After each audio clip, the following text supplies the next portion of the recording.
తగలబెట్టండి sir Niranjan గారు. Balayya cinema career గురించి మాట్లాడుకుంటే సింహ సినిమాకి ముందు ఆ తర్వాత అని చెప్పుకోవాలి.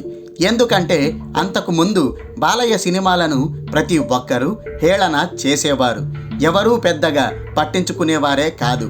కానీ సింహ తర్వాత ఆ లెక్కలన్నీ మారిపోయాయి. ఆ సినిమాలో బాలయ్యను ఉగ్ర రూపంలో చూసి అందరూ ఫిదా అయిపోయారు. ఇది కదరా బాలయ్య సినిమా అంటే, ఇలా కదరా మనం బాలయ్యని చూడాలనుకుంది అంటూ ఆడియన్స్ ఆ సినిమాకు జేజేలు కొట్టారు. ఇక అప్పటి నుంచి బాలయ్యకు తిరుగు లేకుండా పోయింది. క్రమంగా ఆయనకు ప్రేక్షకుల్లో క్రేజ్తో పాటు మార్కెట్ వాల్యూ కూడా పెరుగుతూ వచ్చింది. అదే సమయంలో బాలయ్య తన సినిమాలతో సరికొత్త రికార్డులను కూడా నమోదు చేస్తూ వచ్చారు. అవును, సింహ తర్వాత బాలయ్య చేసిన సినిమాల్లో కొన్ని ఫ్లాపులుగానో మరికొన్ని డిజాస్టర్లుగానో నిలిచాయి. కానీ బాలయ్య క్రేజ్ మాత్రం తగ్గలేదు.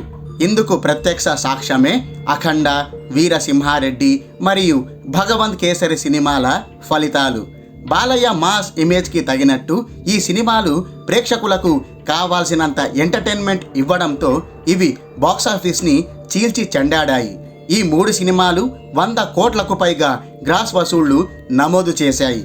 దీంతో 60 ఏళ్ల వయసులో కూడా హ్యాట్రిక్ సెంచరీ నమోదు చేసిన తొలి సీనియర్ హీరోగా బాలయ్య సరికొత్త రికార్డును నెలకొల్పారు. అంతేకాదు, కమర్షియల్ హిట్ పరంగా కూడా బాలయ్య ఈ 3 సినిమాలతో హ్యాట్రిక్ హిట్ కొట్టారు.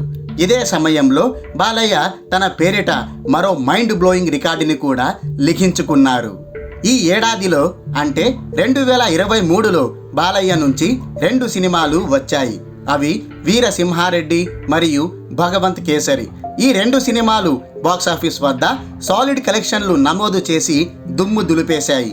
గ్రాస్ కలెక్షన్ల సంగతి పక్కన పెడితే షేర్ లెక్కల ప్రకారం ఈ 2 సినిమాలు 60 కోట్లకు పైగా కలెక్షన్లు కొల్లగొట్టాయి.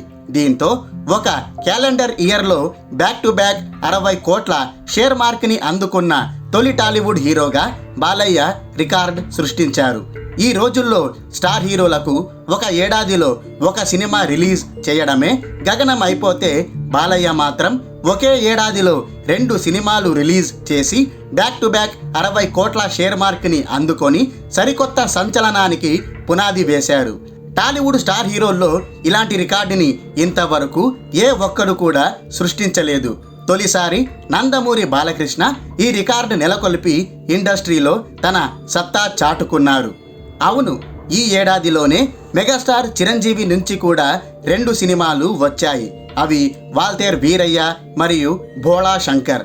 అయితే ఈ రెండింటిలో వాల్తేర్ వీరయ్య బ్లాక్ బస్టర్ విజయం సాధిస్తే, భోళా శంకర్ మాత్రం బిగ్గెస్ట్ డిజాస్టర్లలో ఒకటిగా నిలిచింది. ఒకటేమో 100 కోట్లకు పైగా షేర్ వసూళ్లు రాబడితే, మరొకటి 30 కోట్ల షేర్ కూడా రాబట్టకుండానే చాప చుట్టేసింది.